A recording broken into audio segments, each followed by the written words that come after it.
দেশের সংবাদ ভিত্তিক বেসরকারি চ্যানেল দেশ টিভিতে উপব্যবস্থাপনা পরিচালক হিসেবে যোগদান করেছেন বিশিষ্ট টেলিভিশন ব্যক্তিত্ব হাসনাইন খোরশেদ সূচি, যার হাত ধরে এগিয়ে গেছে এনটিভি, চ্যানেল 24 সহ কয়েকটি টেলিভিশন। টেলিভিশনের দীর্ঘ 2 যুগের পেশাগত জীবনে হাসনাইন খোরশেদ সূচির হাত ধরে গড়ে উঠেছেন কয়েকশো নির্ভীক সংবাদকর্মী। সোমবার সকালে দেশ টিভিতে হাসনাইন খোরশেদ সূচি উপব্যবস্থাপনা পরিচালক হিসেবে যোগদান করলে ব্যবস্থাপনা পরিচালক আরিফ হাসান চ্যানেলটির সকল কর্মীর সঙ্গে পরিচয় করিয়ে দেন। দেশ টেলিভিশনে যোগ দিয়ে আমি খুবই আনন্দিত। আমরা একটা সম্মিলিতভাবে একটা চমৎকার টিম এখানে গড়ে তোলার চেষ্টা করব।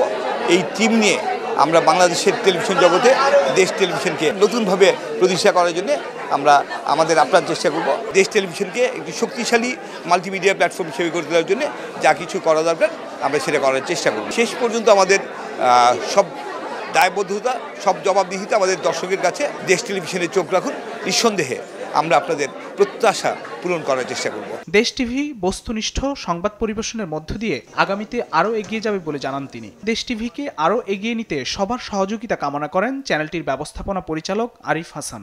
আজকে থেকে সূচি ভাই আমাদের দেশ টিভি পরিবারে উনি জয়েন করেছেন। পরে দেশ টিভির ব্যবস্থাপনা পরিচালক আরিফ হাসানের জন্মদিন পরবর্তী শুভেচ্ছা বিনিময় অনুষ্ঠিত হয়। ফখরুল ইসলাম, দেশ টিভি, ঢাকা।